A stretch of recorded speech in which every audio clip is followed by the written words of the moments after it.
ఇంట్లో జరిగే వివాహాది అన్ని శుభకార్యాలకు వచ్చే బంధువులకు స్నేహితులకు లగ్జరీ అకామిడేషన్ అందించడానికి సిద్ధంగా ఉంది హోటల్ సుస్మితా ఇన్. మొదటిగా సుమన్ టీవీకి ధన్యవాదాలు ఈ ఇంటర్వ్యూ గురించి. తర్వాత మీరు అడిగినట్టు కరోనా టైంలో చేసాము. ఇప్పుడు కొత్తగా ఈ హెచ్ఎంపీవీ వైరస్ అనేది వచ్చిందన్నారు. ఈ వైరస్ 20 years నుండి మనుగడలో ఉంది. ఆల్రెడీ కొత్తగా వచ్చింది కాదు. కాకపోతే జనవరి టు మార్చ్ నెలల్లో బాగా విస్తృతంగా స్ప్రెడ్ అవుతుంది. మనకి నార్మల్ గా జలుబులు ఎట్లా అయితే చలికాలంలో స్ప్రెడ్ అవుతాయో ఈ వైరస్ కూడా అనేక వైరస్ లో భాగంగా స్ప్రెడ్ అవుతూ ఉంటుంది. కానీ కొన్నిసార్లు మాత్రం విరివిగా స్ప్రెడ్ అవ్వడం, ఇది చాలా మంది పిల్లల్లో అంటే ఇన్ఫెంట్స్ అంటాం, అంటే 0 to 6 months టు ఇంకా చిన్న పిల్లల్లో less than 13 years వాళ్ళకి ఎక్కువ ఎఫెక్ట్ అవుతుంది. సో అందుకని ఈ వైరస్ హెచ్ఎంపీవీ వైరస్ అనేది కొంచెం డేంజరస్ అనిపిస్తుంది. ఎందుకంటే పిల్లలు బాగా ఎఫెక్ట్ అవుతారు. అండ్ పెద్దవాళ్ళు అంటే 50 years అబవ్ ఉన్న వాళ్ళు, వేరే ఇమ్యూనిటీ తక్కువ ఉన్న వాళ్ళు లైక్ క్యాన్సర్ పేషెంట్స్ కానీ, డయాబెటిక్స్ కానీ, లేకపోతే ఇతరత్ర దీర్ఘకాలిక వ్యాధులు ఉన్న వాళ్ళు కొంచెం ఎక్కువగా ఎఫెక్ట్ అవుతారు. సో ఫస్ట్ థింగ్ ఏంటంటే పానిక్ అవ్వాల్సిన అవసరం ఎటువంటి అవసరం లేదు. 100లో 99% నార్మల్ జలుబు లాగానే ప్రజెంట్ అవుతాయి. ఓకే, ఈ నార్మల్ మనకి పెద్దవాళ్ళలో కొందరికి జలుబు చేస్తుంది, వాళ్ళే నిమ్ము వారికి బారిన పడతారు. సో ఇందులో కూడా అంతే. కాకపోతే చిన్న పిల్లలు పెద్దవాళ్ళు ఎక్కువ ఎఫెక్ట్ అవ్వడము, కరోనా లాంటి లక్షణాలతో ప్రజెంట్ అవ్వడం, మళ్ళీ మన కరోనా టైంలో చాలా మంది బ్యాడ్ అవ్వడం, చనిపోవడం చూసాం. కాబట్టి ఆ రకమైన భయాందోళనలో ఉండడం సహజము. కానీ దానంత తీవ్రత కానీ అట్లాంటివి కానీ భయపడాల్సిన అవసరం లేదు. అండ్ ప్రభుత్వాలు కూడా ముందే పసిగట్టడానికి డయాగ్నోస్టిక్ సెంటర్లు కానీ హాస్పిటల్స్ ని కానీ ఆల్రెడీ అరేంజ్ చేస్తున్నారు. అప్పట్లాగా ఈ బెడ్స్ లేకపోవడం, ఆక్సిజన్ లేక ఇవన్నీ అట్లాంటివి అయితే లేవు ఇప్పుడు. సో అంతా వరి అవ్వాల్సిన అవసరం లేదు. Right sir. అంటే ఈ ప్రాబ్లం ఆ స్థాయిలో లేనప్పటికీ కూడా మెడికల్ కౌన్సిల్ అందరినీ అలర్ట్ చేసింది. మరి చైనా నుంచి వచ్చిందని చెప్తున్నారు. సౌత్ ఇండియాలోనే ప్రధానంగా రావడానికి, ఈ పిల్లలు ఎక్కడ విదేశాల్లో కూడా ప్రయాణించలేదు. ఇవన్నీ అంటే వేరియేషన్స్, రీజన్స్ వస్తున్నాయి ఎట్లా? సో ఎప్పుడైనా కూడా ఇప్పుడు మనకి చైనా అనగానే ఫస్ట్ వచ్చేది కోవిడ్ కాబట్టి ఆ రకమైన ఇన్ఫెక్షన్ ఏమైనా ఉంటుందా లేదా అనే భయాందోళన ఎవరికైనా ఉంటుంది. కాబట్టి ప్రభుత్వం తన బాధ్యతగా ఏవైతే బాధ్యతలు ఉంటాయో అవి నిర్వర్తించడానికి ముందే హెల్త్ అడ్వైజరీస్ ఇష్యూ చేయడం తప్పనిసరి. సో అందులో భాగంగానే ముందుగానే అలర్ట్ గా చేయడం, ప్రభుత్వ దీని గురించి ఆల్రెడీ అవగాహనలు తీసుకొని దాని పరంగా చర్యలు తీసుకుంటుంది అని జనాలకి చెప్పడానికి అదొక పద్ధతి. తర్వాత ఈ మనకి సేఫ్టీ మెజర్స్ అంటాం, అంటే అప్పట్లానే కొంచెం శానిటైజర్స్ వాడడము, మాస్క్ వాడడం, ఇలాంటివన్నీ కూడా జాగ్రత్త పడతారు.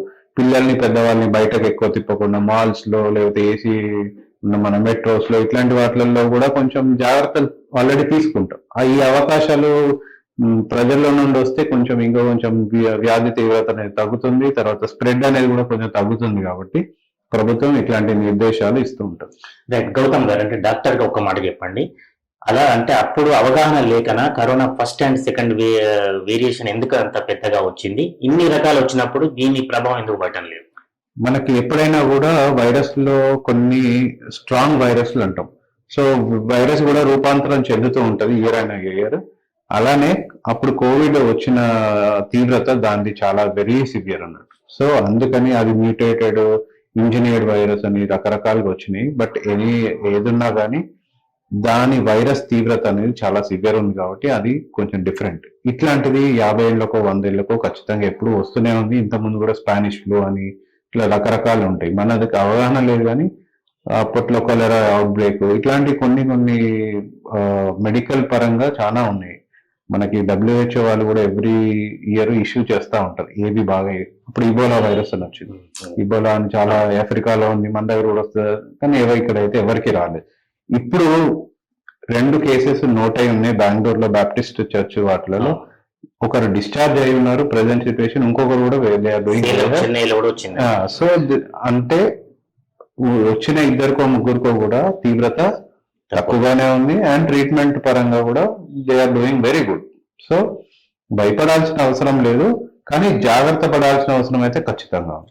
మీకు తెలిసినంత వరకు స్టేట్ లెవెల్లో కాకుండా వరంగల్ ఎంజిఎం కానీ లేదా వరంగల్ జిల్లా వరకు కూడా ఇలాంటి వాటిని ఎదుర్కోవడానికి ప్రభుత్వం సిద్ధంగా ఉందా, పరికరాలన్నీ కూడా?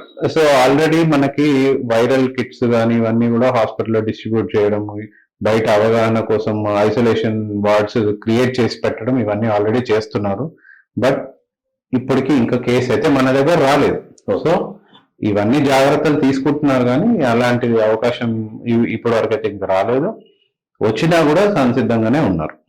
సార్, ఒక్క మాట చెప్పండి, ప్రధానంగా ఇమ్యూనిటీ పెంచుకోవడానికి ఇప్పుడు ఏం జాగ్రత్తలు తీసుకోవాలి, ఎలాంటి వయసులో వాళ్ళు ఇంకెక్కువ జాగ్రత్తలు తీసుకోవాలి? ఓకే, సో గ్రూప్ లో ఉన్న ఫంక్షన్స్, మాల్స్, మన మెట్రోస్ లో ఇట్లాంటి కొంచెం అవసరం లేకుండా ట్రావెల్ చేయడం కొంచెం తగ్గించుకోవాలి. తర్వాత ఇమ్యూనిటీ పెంచుకోవడానికి మనం నార్మల్ గా తినే ఆహారం అంతా కూడా బెస్ట్ ఆహారమే తింటున్నారు ఆల్రెడీ. ఇప్పటికే కోవిడ్ తర్వాత ఆల్రెడీ చాలా మారిపోయారు.